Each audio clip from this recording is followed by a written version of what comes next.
January, Owasewonoti Yakarum Kotai. Happy International Women's Day.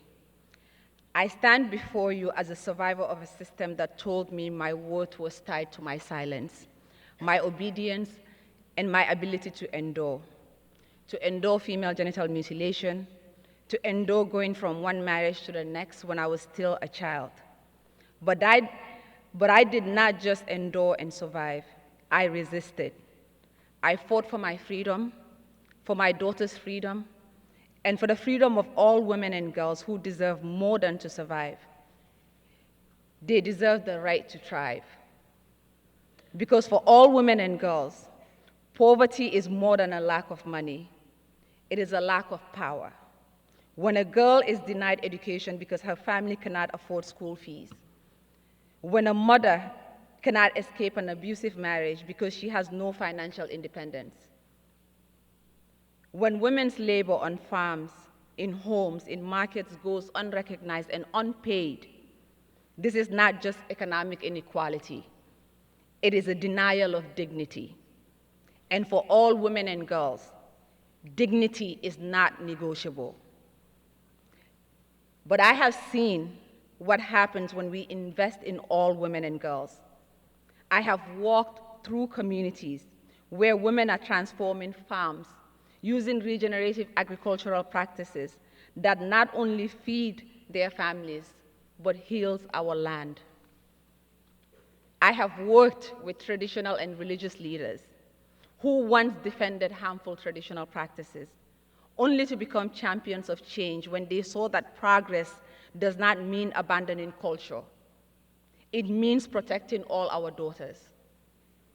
I have stood beside women who, with just a small investment in their businesses, have lifted not only themselves, but entire communities out of poverty. For all women and girls, economic independence is the foundation of freedom. A woman who can provide for herself can make choices. A girl who has an education can build her own future.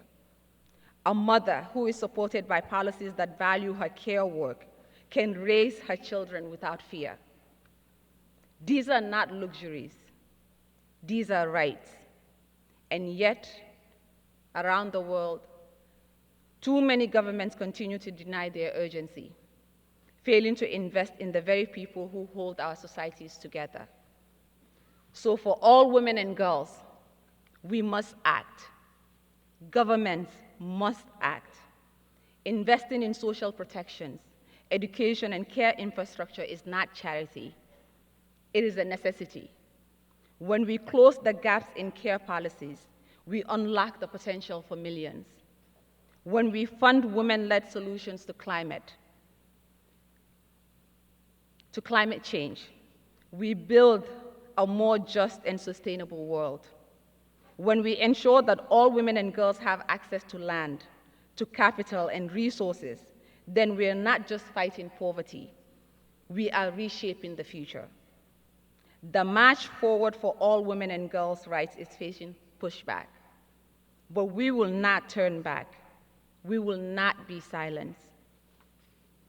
From the villages of Africa to the halls of power, from farms to boardrooms, from classrooms to global stages, all women and girls are here, and we will keep marching. Because dignity is not negotiable, equality is not optional, and freedom for all women and girls is not a dream, it is a demand, and we will not stop until it is met. Thank you.